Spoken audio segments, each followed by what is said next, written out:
Hello everyone, মায়ের দৈনন্দিন রান্নাবান্না চ্যানেলে তোমাদের সকলকে আরও একবার স্বাগত জানাই।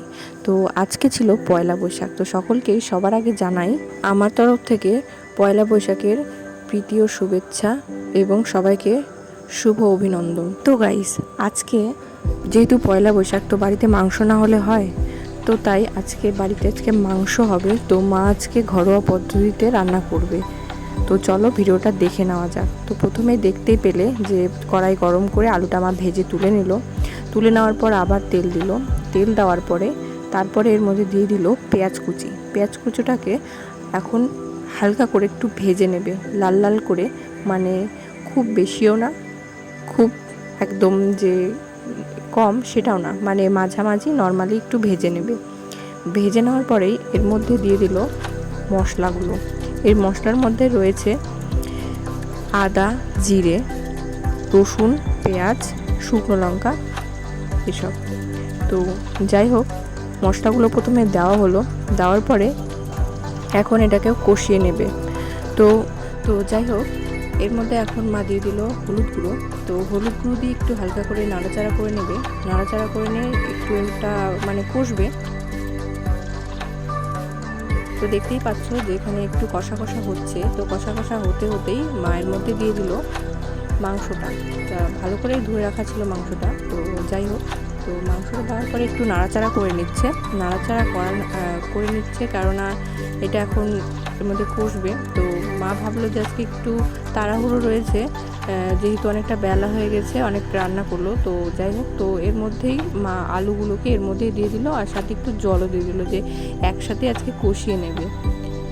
তো যাই হোক, রান্নাটা দেখতে থাকো, আশা করছি তোমাদের ভালো লাগবে। তো স্কিপ না করে পুরো ভিডিওটা দেখো।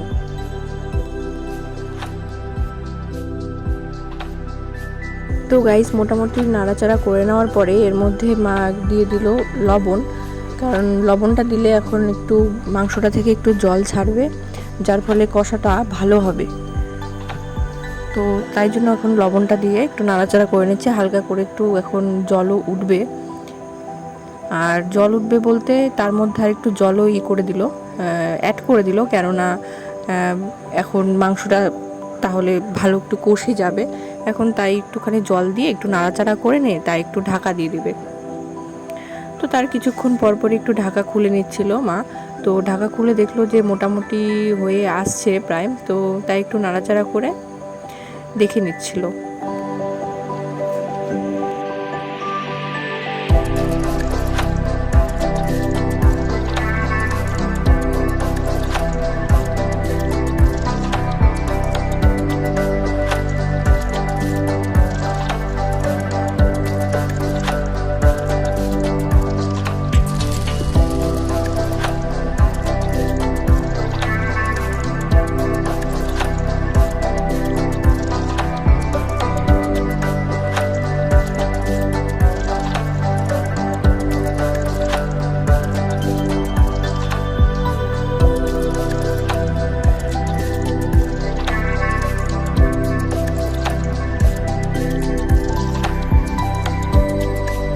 তো গাইস, দেখতেই পাচ্ছ যে এখন অনেকটাই তেল ছেড়ে দিয়েছে মাংস থেকে। তো এখন মোটামুটি ভালোই কষানোটা হয়ে গেছে। এই যে দেখতেই পাচ্ছ, তাই কষানো হয়ে গেছে। তো তাই এর মধ্যে মা একটু জল অ্যাড করে দিল, কেননা আমরা ঠিক কষা করব না, যেহেতু আমরা ভাত দিয়ে খাবো দুপুরবেলা। তো তাই মা একটু ঝোলঝোলই রাখবে, মানে তাই একটু জলটা একটু বেশি দিল, আর তার মধ্যে আলুও সেদ্ধ হবে। তাই জল টল দিয়ে একটু ঢাকা দিয়ে দিল। তো ঢাকা খুলে নিয়ে দেখলো যে এখনও প্রায় অনেকটাই জল রয়েছে। তো তাই আরেকটু জাল হবে। তারপরে আবার একটু ঢেকে দিল, বারবার করে ঢাকা দিয়েই করে নিচ্ছিল, যাতে একটু জলটা একটু শুকিয়েও যায়।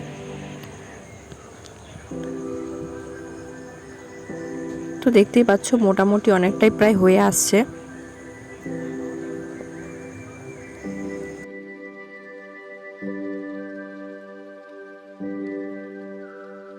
তো এখন প্রায় অনেকটা হয়ে গেছিলো, জলও প্রায় শুকিয়ে গেছে, যেহেতু একটু ঝোল রাখবে। তো তাই এখনই মা এখানে বাটা মশলাটা দিয়ে দিল। এর মধ্যে রয়েছে দারুচিনি আর ছিল এলাচ বাটা। তো যাই হোক, ওগুলো দিয়ে নিয়ে একটু নাড়াচাড়া করে নিয়ে এখন ঢেলে নিবে। এখন হয়ে গেছে।